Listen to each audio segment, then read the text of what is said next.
여러분은 어떤 사람이 가장 불쌍한 사람이라고 생각하십니까? 어떤 사람은 남들이 보기에는 전혀 불쌍해 보이지 않는데 자신은 그냥 자기가 굉장히 불쌍하다고 생각하는 사람도 있을 수 있고, 또 어떤 사람들은 남들이 보기에는 정말 불쌍해 보이는데 너무 불쌍한 처지인데 자신은 전혀 불쌍하다고 생각하지 않을 수도 있습니다. 어떤 사람이 정말로 불쌍한 사람인가 하는 것은 주관적인 것이기도 하고 상대적인 것이기도 합니다. 하지만 그럼에도 불구하고 대부분의 사람들이 수긍하고 그리고 동의할 수 있는 보편적인 모습은 있는 것 같아요. 이번에 신문지상과 SNS에서 화제가 되었던 물가에서 발견된 이 시리아 난민 아이의 시체를 보는 사람들의 그 시선을, 사실은 그 시체는 보는 사람들의 시선을 눈시울을 적시고 많은 사람들의 가슴 속에 분노를 자아냈던 그러한 장면입니다. 뼈만 앙상하게 남은 모습으로 먹을 것이 없어서 구걸을 하거나 아니면 음식 배급을 기다리고 있는 특히 어린 아이들의 모습은 정말 불쌍하다는 생각이 듭니다. 꼭 그렇게 가난하고 못 살아야만 불쌍한 건 아닌 것 같아요. 관점의 차이가 있기는 하겠지만 아무도 만나지 않고 혼자 쓸쓸하게 지내는 사람을 보아도 불쌍하다 생각하고, 너무 자기 것만 챙기다가 친구들 다 떠나고 친구들에게 배척당한 모습을 보아도 참 불쌍하다는 생각이 듭니다. 오래전에 이 암으로 그 사경을 헤매던 이 한 중년 부인을 만난 적이 있는데, 미국에 젊을 때 이민 와서 시집으로 이민을 왔다 그래요. 정말 죽도록 고생만 하고 겨우 이제 살만하다 싶었는데 돈 한 번 제대로 쓰지 못하고 그렇게 죽게 된 것이 억울하다고 제가 한번 신방을 갔더니 제 손을 붙잡고 나 이렇게 죽으면 너무 억울해요. 나 이렇게 죽으면 너무 억울해요 하고 그렇게 가슴을 치는 그런 모습을 보면서 정말 불쌍하다는 생각을 했던 적이 있었습니다. 사실은 어쩌면 그냥 세상살이가 그렇게 다 허망한 것이라서 사람들이 다 불쌍하다는 마음이 드는 적도 있습니다. 얼마 전에 그 제 손녀 사진을 이제 제 딸이 보내왔는데, 지금 제 휴대폰에 그 초기 화면 사진입니다. 근데 그 사진을 보는데요, 이 손가락을 넣고 이제 손가락을 빨고 있는 그 모습입니다. 한 6개월 된 아이가 손가락을 여며놓고 빨고 있는데, 갑자기 그걸 보는데 제가 얼마나 굶주렸으면 저걸 빨고 있을까, 갑자기 그런 생각이 들어서 너무 막 불쌍한 거예요. 그래서 제가 제 아내에게 자다 말고 일어나서 그 사진을 또 한 번 들여다보고 얘가 너무 불쌍해 보이지 않아? 라고 제 아내에게 말을 했더니 주책이라고 그냥 자라고 그러더라고요. 여러분도 그런 경험을 하셨는지 모르겠지만 저는 잠들어 있는 아내의 이 모습을, 얼굴을 들여다보고 있으면 갑자기 그냥 불쌍하다는 생각이 들어서 그냥 이 쌕쌕거리면서 자고 있는 아내의 얼굴을 쓰다듬으면서 아유 불쌍해 그런 적이 몇 번 있어요. 혼자 밥을 먹는 모습을 봐도 애처롭다는 생각이 들고, 운동한다고 저녁에 나가는 걸 봐도 그냥 마음이 짠하기도 합니다. 물론 정말로 불쌍한 것은 아니고 그냥 그때 처량해 보일 뿐입니다. 어느 날은 그 쌕쌕거리면서 자는 그 소리가 시끄러워서 괜히 얄밉고 그리고 기분 나쁠 때도 있으니까요. 불쌍해 보이는 것, 그리고 불쌍하다 싶은 것, 그건 그렇게 큰 문제는 아닌 것 같아요. 세상 사람들이 다 불쌍하다고 말해도 나만 괜찮으면 또 괜찮다고 말할 수도 있을 것 같아요. 그런데 사람이 어떻게 자기가 불쌍하게 느끼느냐, 아니면 불쌍하게 느끼지 않는가, 혹은 그런 어떤 세상적인 관점에 의해서 돈이 있으니까 없으니까에 의해서 이 사람은 불쌍하겠다 아니면 불쌍하지 않겠다고 말하는 것, 그거는 그렇게 중요한 문제도 아닌 것 같다 생각하고, 정말 관점의 문제인 것 같다 생각하기도 하고, 또 극복할 수도 있을 것 같다 싶은데, 성경은 인생을 전혀 다르게 평가하고 있는 것 같습니다. 성경에서 보면 어떤 사람이 제일 불쌍한 사람일까요? 성경을 보면 가난하다고 불쌍하다고 말하지도 않고 아프다고 불쌍하다고 말하지도 않습니다. 그냥 지극히 객관적으로 그냥 그 어떤 감정이 들어가지 않은 상태에서 어떤 사람이 불쌍한 사람이냐라고 말하면 성경에서는 그 가난한 사람, 약한 사람들 혹은 병든 사람들을 가리켜서 그 사람들이 불쌍한 사람들이라고 정의하거나 규정하지는 않는 것 같아요. 불쌍한데 불쌍하지 않습니다. 누가 불쌍할까? 오늘 제가 전혀 불쌍해 보이지 않는데 사실은 정말 불쌍한 사람 여러분들에게 소개하려고 합니다. 에서입니다. 저는 인간적으로 에서를 정말 좋아합니다.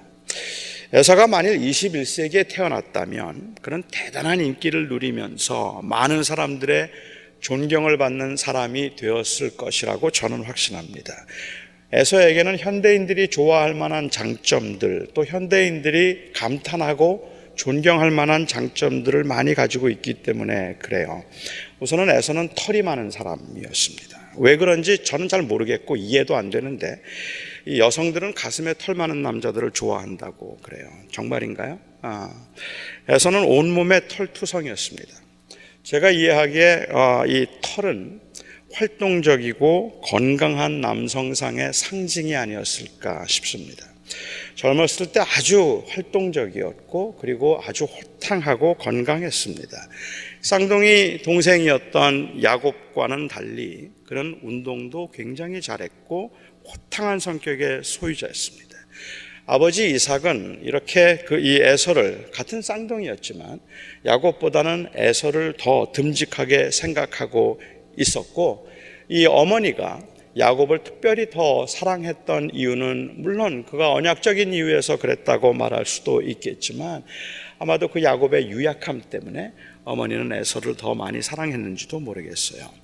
어느 날 시간 가는 줄 모르고 사냥을 하다가 그만 끼니를 놓치고 말았습니다. 집에 늦게 돌아와 보니까 동생 야곱이 어머니를 도와서 팥죽을 만들고 있었습니다. 팥죽이 얼마나 맛있어 보이든지 얼마나 배가 고팠든지 에서는 허겁지겁 야곱에게 가서 한 그릇만 달라고 청했습니다. 이 영리하고 교활한 야곱은 팥죽을 줄 테니까 장자권을 자기에게 달라고 했습니다. 만일 저희 동생 중에 누가 제게 라면을 먹게 해줄 테니까 장자권을 달라고 저에게 그랬다면 저도 사형제 중에 장남이고 그 장자권의 그 중요성을 제가 아는데 그런데 저에게 그 장자권을 달라고 하면 그 동생 그날 저한테 아마 죽었을 겁니다. 때리고 무력으로 빼앗든지 아니면 그 라면이 네 돈으로 산 라면이냐고 왜 그렇게 치사하냐고 야단을 치든지 아니면 뭐 부모님께 알려서라도 동생의 욕심을 아주 눌러버렸을 겁니다. 아마 어떤 분은 이렇게 생각할지 모르겠어요. 그거야 야곱이 어리석었지. 장자권이라는 게 자기네들끼리 주고받는다고 동생이 형이 되고 형이 동생이 되나? 그러니까는 오히려 에서가 더 교활한 인간이 아니었는가? 다 알고 있으면서 그거 얻어먹은 거니까 야곱이 쑥맥이지라고 말할 수 있을 것 같아요. 에서는 야곱의 그런 어리석음을 미리 알고 그럼하고 팥죽을 먹고 그냥 야곱만 속인 셈이 된 것 아닌가 합니다. 그런데 사실은 그렇지 않은 것 같아요. 우선은 이 대화가 그냥 철부지 두 아이들의 이야기가 아니라는 것이고 그리고 나중에 에서는 이 사실을 알고 난 다음에 가슴을 치면서 울면서 동생에게 복수를 다짐하는 그러한 장면을 보면 이 이야기는 그냥 장난이 아니었습니다. 여기에 장자권이라는 것은 상속권을 의미합니다. 아버지 이삭이 상당한 재산을 당시에 가지고 있었고 그 재산이 모두 하나님께로부터 온 것임을 알고 있었던 야곱에게 있어서 장자권을 받는다는 것은 하나님의 복을 받는다는 의미였을 겁니다. 더욱이 비록 두 사람 사이에서 오고 간 말이라고 할지라도 둘이 말했다고 이삭이 야곱에게 모든 재산을 그 말 때문에 주었을 거라는 것은 의문이 좀 생기지만 살아계신 하나님 앞에서 그들이 한 말이었다면 야곱은 그 말을 유효하다고 생각했고 에서는 유효하지 않다고 생각했을런지 모르겠어요. 아무튼 에서의 경우는 그렇게 대수롭지 않게 생각한 건 맞는 것 같아요. 아니 어쩌면 제가 좀 더 에서를 좋게 평가하자면 그까지 재산 주면 돼요. 동생에게 가주면 어떨까 싶어서 장자권을 달라고 하는 그 야곱을 나무라지도 않고 무력으로 빼앗지도 않고 그냥 너 가져도 좋다고 이야기를 했습니다. 아주 단순한 사람이죠. 즉흥적인 사람입니다. 좋게 이야기하면 계산이 없는 사람입니다. 호탕한 사람이고 너그러운 사람입니다. 많은 사람들이 계산에 분명하기 때문에 저는 사실 이런 성격, 보기 드문 호탕한 성격이라고 생각합니다. 야곱이 상속권을 아브라함에게 하셨던 그 언약에 대한 사모함으로 그 상속권을 그토록 원했는지 그건 잘 모르겠어요. 저는 아니라고 생각하는데 그렇더라 할지라도 저는 야곱보다는 에서가 더 좋습니다. 에서의 이런 호탕함은 점점 나중에 조금 더 분명하게 드러나는 것 같아요. 그리고 얼마 후에 이번엔 동생 야곱이 이번에는 어머니와 짜고 다시 에서를 속여서 이번에는 앞을 잘 못 보는 이 아버지에게 이 아버지를 속이죠. 그래서 그에게서 그 아버지가 내릴 축복을 야곱이 모두 다 가로채는 사건이 발생합니다. 결국 팥죽 사건의 연속입니다. 물론 이 사건들을 연속적으로 보면서 에서가 얼마나 이 상속권을 소홀히 여겼고 그리고 야곱은 그 상속권을 얼마나 귀하게 여겼는가 하는 것을 보여주고 있다고 볼 수는 있겠지만 저는 야곱이 정말로 그 하나님의 신실하신 언약에 대한 신실함이 있었더라면 하나님께서 약속하셨으니까 하나님께서 그렇게 인도하실 것이라고 하는 그 하나님의 약속에 대한 사모함이 있었더라면 저는 이렇게 거짓말 못한다고 생각합니다. 그가 생각하고 있던 그러한 상속권과 그가 가지고 있던 그러한 그 간절함은 그래서 이 축복권을 빼앗으려고 하거나 아니면 장자권을 받으려고 하는 그 이유는 제가 이해하기에는 분명히 다분히 이 계산적이고 그리고 또한 물질적이라고 볼 수 있을 것 같아요. 이제 이 팥죽 사건의 연속으로 어떻게 생각하면 이 가족의 일로 이제 이 사건이 구체화됩니다. 아버지가 별미가 드시고 싶다는 이 이야기를 듣고 에서는 밖으로 나가서 짐승을 잡아왔습니다. 이삭이 별미가 먹고 싶다고 이야기했던 그것은 에서를 축복하기 위한 그러한 이 방편이었어요. 그리고 아버지를 위해서 직접 짐승을 잡고 맛있게 요리를 만들어서 아버지 방으로 갔습니다. 하지만 그때는 이미 야곱이 에서의 옷을 훔쳐 입고는 집에 있던 짐승을 잡아서 벌써 아버지에게 가져다 드리고 자기가 받을 복을 아버지에게서 빼앗은 후였습니다. 그때는 에서도 견딜 수 없이 화가 났습니다. 동생이 너무 얄미워서 한번 손 봐줘야 되겠다 생각했습니다. 그는 그렇게 다혈질이면서도 또한 효자였습니다. 아버지가 살아계신 동안에는 꾹 참기로 했어요. 축복권을 빼앗기고 어머니와 동생에게 배신을 당하고도 이 아버지의 마음을 헤아려서 참는 일은 지금도 어렵고 그때도 어려운 일입니다. 여러분 어떻습니까? 야곱보다는 에서가 더 괜찮은 사람 아닙니까? 야곱은 그런 에서가 무서워서 외삼촌의 집으로 피난을 가서 20년 동안을 살다가 그곳에서도 환영을 받지 못하고 다시 고향으로 돌아오게 되는데 돈도 많이 벌고 성공도 하기는 했지만 고향에 돌아오면서 야곱은 형 에서가 제일 두려웠습니다. 에서는 어땠을까요? 야곱이 온다는 소식을 듣고는 부하 400명을 거느리고 그리고 야곱을 맞으러 나갔습니다. 야곱은 400명의 부하를 거느리고 에서가 온다는 이야기를 듣고 형이 자기를 죽이러 온다고 생각하고 굉장히 떨었겠죠. 하나님 앞에 사생결단하며 기도할 정도로 그는 두렵고 떨렸습니다. 하지만 에서는 야곱을 보자마자 이 야곱의 목을 끌어안고는 입을 맞추면서 울었습니다. 야곱은 자기가 형에게 한 짓을 잊을 수 없었지만 에서는 야곱이 자기에게 한 그 일들을 이미 20년 동안에 다 잊어버렸습니다. 생각하면 동생도 밉죠. 부모도 원망스러울 수 있습니다. 그런데 그는 그런 일에 연연하지 않고 엄밀히 말하면 이 동생만 편애한 부모님을 평생 모시고 살았음에도 타지에서 고생하다 돌아온 그 동생을 보면서 안쓰러워서 부둥켜 안고 울며 함께 잘 살아보자고 환영을 했습니다. 그래서 괜찮지 않나요? 이유는 잘 모르지만 야곱은 형과 함께 살기를 원하지 않았습니다.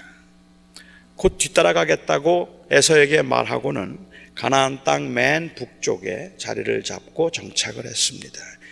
20년 만에 고향에 돌아왔으면 그때까지도 생존해 계시던 그 아버님 한 번쯤 찾아가서 인사드리는 마땅합니다. 문안 인사라도 드리고 와서 그 다음에 정착을 했던 것이 마땅합니다.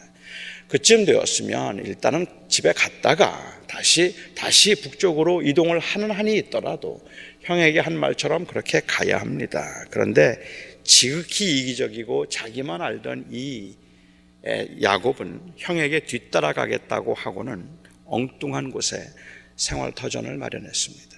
세겜이라고 하는 곳에 생활터전을 마련하고 부모에게, 아버지에게도 간 적이 없어요.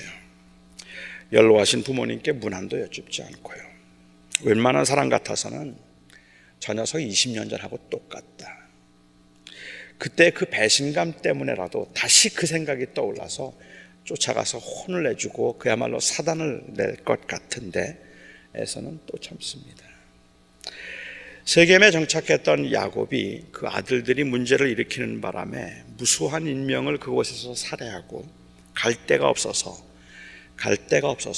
피난으로 결국은 아버지에게로 돌아옵니다. 그렇게 돌아온 야곱을 에서는 마다하지 않고 그냥 거기에 같이 살게 해주죠. 모든 특권을 다 누리도록 해 주었습니다. 아마도 그리고 나서 이삭이 죽고 난 다음에 오늘 본문의 이야기가 나오는 것 같아요. 이삭이 죽었으면 이제 에서가 마음에 평소에 품고 있던 대로 야곱을 죽여야 합니다.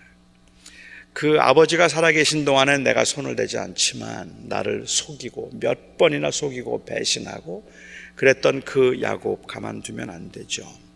그런데 이 에서의 성격의 호탕함과 너그러움, 저는 오늘 본문에서 치를 이룬다고 생각합니다. 야곱도 성공을 했습니다. 그리고 에서도 성공을 했습니다. 이제는 두 사람이 같이 살기에는 그 아버지의 땅이 너무 좁고 그리고 협소합니다. 자칫하면 겨우 좋아진 이 형제 우애가 재산 문제로 인해서 나빠지거나 가족들 간의 싸움이 날 판입니다. 이런 일들 우리가 흔히 보는 일들이잖아요. 그 가나안 지역, 그 고향이, 자기가 살고 있던 그 땅이 가나안 지역에서는 가장 비옥한 땅으로 아버지가 정착해서 부를 이룬 곳입니다. 에서는 평생을 그곳에서 살았습니다. 그런데 에서는 평생을 살면서 그 닦아놓았던 삶의 터전을 깨끗이 양보하고 땅이 거칠고 살기가 어려운 세일산으로 이제 그가 거처를 이동하는 장면이 오늘 장면입니다. 동생을 위해서입니다.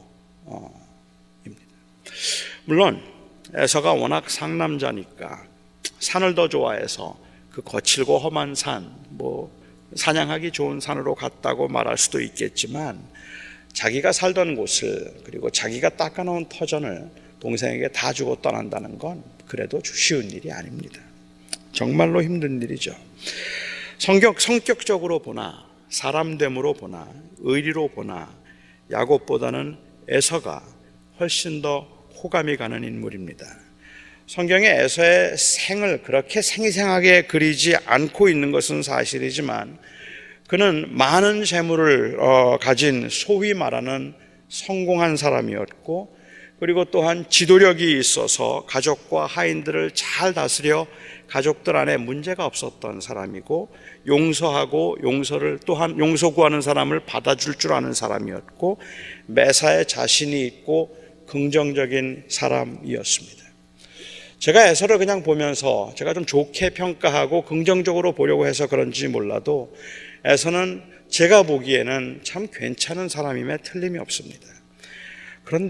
그런데도 성경에서 느낄 수 있는 분위기는 에서는 불행하고 불쌍했다는 것입니다. 사실 에서는 한 번도 자신이 불행하거나 불쌍하다고 생각해 본 적이 한 번도 없었을런지도 모릅니다. 그만하면 성공했다 생각하고 그만하면 잘 살았다 생각했을 겁니다. 부유한 가정에서 태어나서 즐기고 싶은 대로 다 즐기며 고생을 한 적도 없었고 누구에게 미움을 받은 적도 없었고 누구를 그렇게 미워한 적도 아주 그래서 끈질기게 누구를 미워한 적도 없었습니다. 적어도 성경에 기록된 바에 의한다면 말입니다. 그런데도 왠지 이 에서의 분위기는 침통하고 그리고 침울하고 어둡습니다. 화려한 인생 후에 덧없음 때문일까요? 아니면 그래도 누려보고 싶은 것은 다 누리지 못했다는 것에 대한 아쉬움 때문일까요? 그래서 에서가 이렇게 좀 어둡게 그려지고 있는 겁니까? 성경은 결정적인 원인을 에서에게는 언약이 없었기 때문이라고 말합니다. 에서에게는 하나님이 없었습니다. 에서에게는 언약이 없었습니다. 실제로 성경 어디에도 에서가 하나님을 불렀다든지 아니면 에서가 영적인 일에 관심이 있었음을 암시하는 부분이 한 군데도 없습니다. 독실한 신앙인의 가정에서 태어나서 하나님에 관해서 수도 없이 듣고 수없이 알았을 텐데도, 그래서 그 아버지를 따라서 제사하는 일들을 아마도 그는 매번 참석했을 텐데도 그의 삶에 하나님과 관계된 부분은 하나도 없었습니다. 지금까지 제가 여러분들에게 드렸던 그 에서의 삶에, 말씀드린 에서의 삶에서도 그가 하나님을 찾았다든지 아니면 그가 영적인 일에 관심을 가졌던 부분은 하나도 안 나와요. 야곱은 달랐습니다.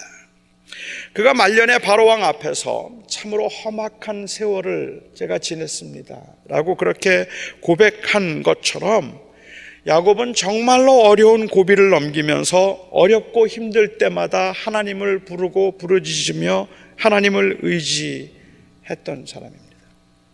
그의 삶은 굉장히 비참했죠. 어떻게 생각하면 야곱에 비한다면 훨씬 더 그런 비참한 삶을 살았다고, 에서에 비한다면 훨씬 더 비참한 삶을 살았다고 그렇게 볼 수밖에 없을 겁니다. 그런데 에서는 그렇지 않았습니다.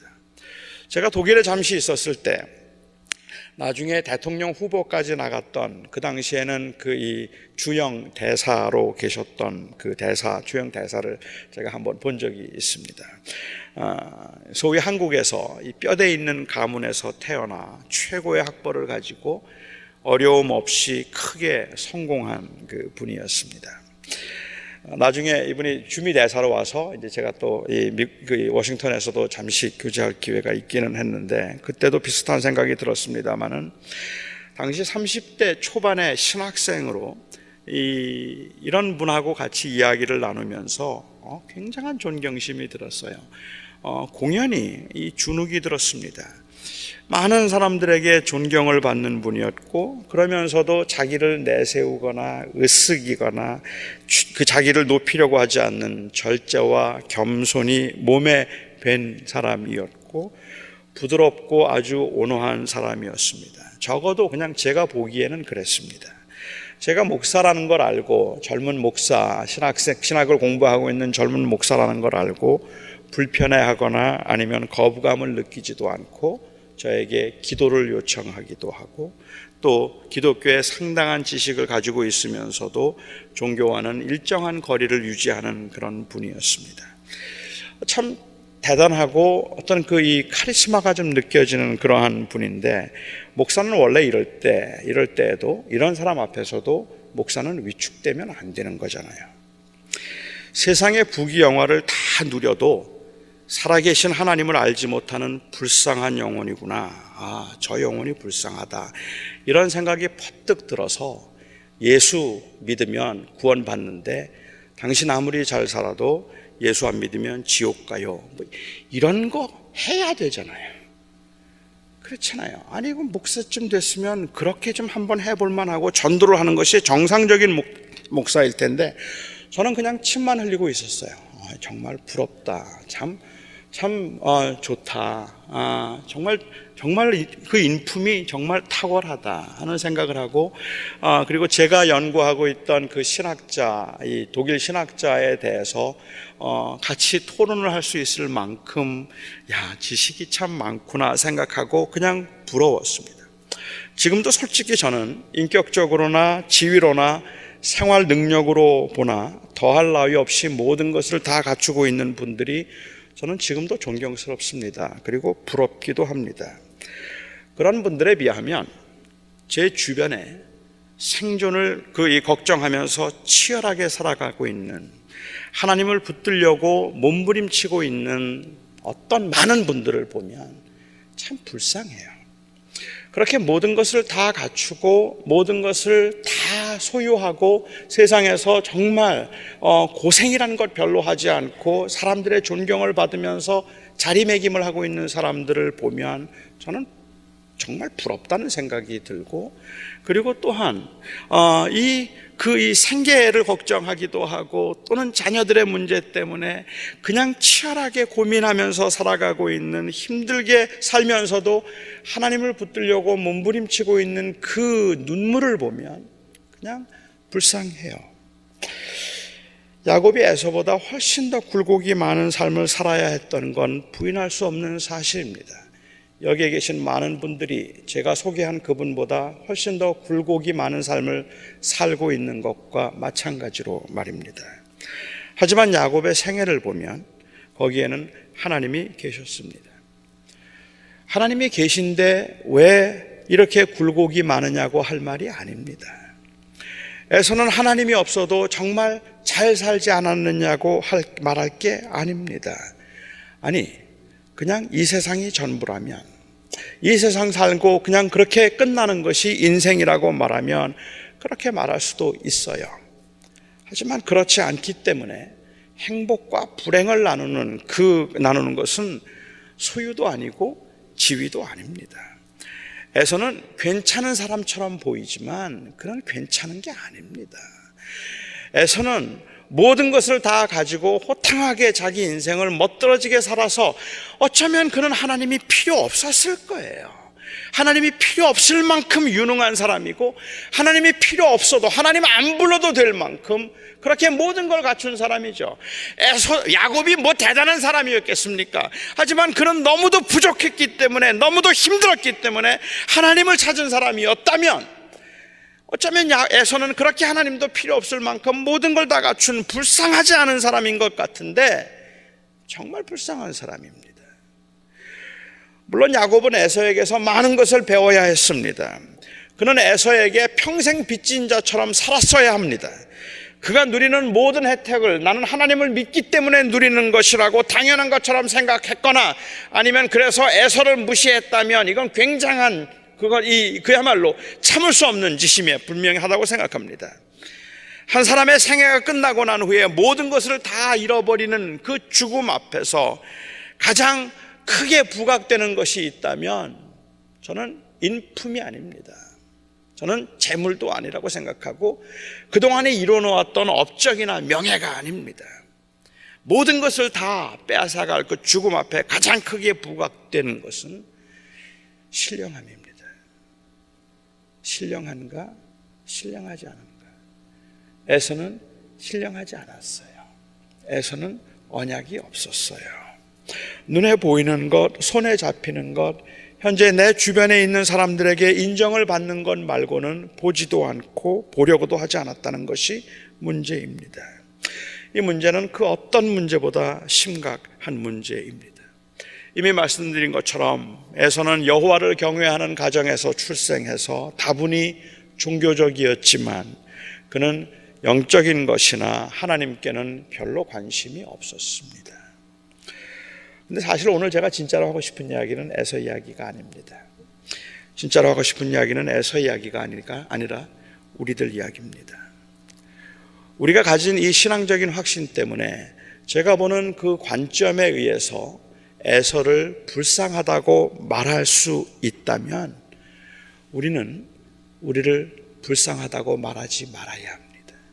그렇다면 우리는 우리를 불쌍하다 말하지 말아야 합니다. 많이 아프고 불안하고 힘들고 어려워도 우리는 괜찮습니다. 곧 나아질 것이라서 괜찮은 것이 아니라 우리는 무한한 가능성을 가진 사람들이기 때문에 그래서 괜찮은 것이 아니라 하나님이 우리 안에, 우리가 하나님 안에 계시기 때문에 그렇습니다. 하나님이 우리를 사랑하신다는 그 가장 분명한 확신을 재물이 아닌 예수를 통해서 우리는 확신할 수 있기 때문에 그렇습니다. 우리는 하나님을 믿는 사람들이고 예수를 통해서 하나님의 사랑을 받은 사람들이기 때문입니다. 그 은혜 때문에 오늘도 우리가 소망을 가지고 성실하게 살아보는 겁니다. 우리가 언제쯤 이 경지에 이를까 싶기는 하지만 에서가 불쌍해 보이고 야곱이 불쌍해 보이지 않을 때 우리는 우리의 이 미천하고 부족한 모습에도 진심으로 감사하며 그리고 또한 하나님을 높일 수 있을 것입니다.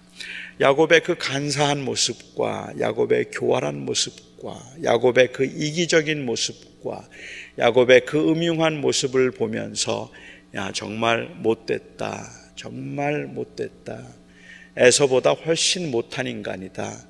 그건 인정하겠는데 그런데도 야곱보다는 에서가 불쌍하지라고 그 은혜를 우리가 기억할 수 있을 때 우리도 우리의 그 치졸함과 그리고 우리의 그 잔인함과 우리의 그 문란함과 또 우리의 그 악함에도 불구하고 우리는 감히 불행하거나 불쌍하지 않다 말할 수 있는 겁니다. 비록 무화과 나무가 무성하지 못하고 포도나무에 열매가 없으며 감람나무에 소출이 없으며 밭에 먹을 것이 없으며 우리의 양이 없으며 외양간에 소가 없을지라도 나는 여호와로 말미암아 즐거워하며 나의 구원의 하나님을 인하여 기뻐하리라는 이 고백은 에서가 불쌍해 보일 때 할 수 있는 고백입니다. 에서가 불쌍해 보이면 우리는 이 고백할 수 있습니다. 우리가 에서가 불쌍해 보이면 우리는 진심으로 괜찮기 때문에 그렇습니다. 비록 여러분들의 삶의 현장에 여전히 가지고 있는 아픔과 슬픔들을 보면서 내가 불쌍하지 누가 불쌍해라고 말할 수밖에 없겠고 또 이 세상에 있는 사람들을 보면 정말로 너무 부러워 보일 만큼 모든 것을 소유한 사람들이 있다 할지라도 그들을 보면서 부러워하지 아니하고 오늘 에서를 보며 에서가 불쌍한 사람이네 라고 말할 수 있는 이 믿음의 고백이 오늘 저와 여러분들에게 그러니까 난 괜찮아 라고 말할 수 있게 해주면 좋겠습니다. 기도하겠습니다.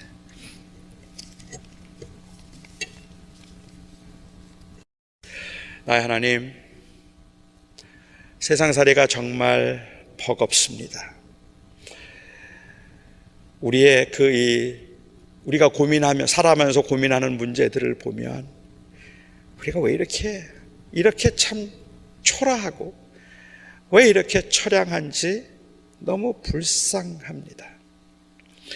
사람들이 우리를 보면 다 불쌍하다 말하겠다 싶을 만큼 우리는 살아가면서 너무 아주 사소해 보이는 다른 사람들에게는 당연해 보이는 것조차도 소유할 수 없어서 치열하게 정말 한 번도 편안하게 쉼을 누리거나 여유 한 번 가져보지 못하고 늘 그렇게 불안과 외로움 가운데 우리는 살아야 합니다.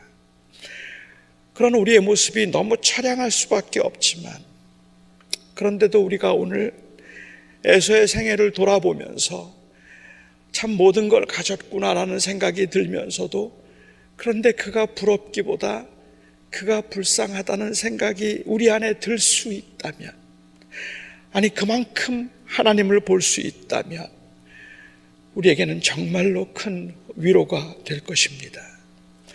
내 사랑하는 아버지 하나님, 여기 계신 우리 사랑하는 성도들 중에는 부족한 제가 보기에도 그냥 불쌍하다 싶은 분들이 여기에 계십니다.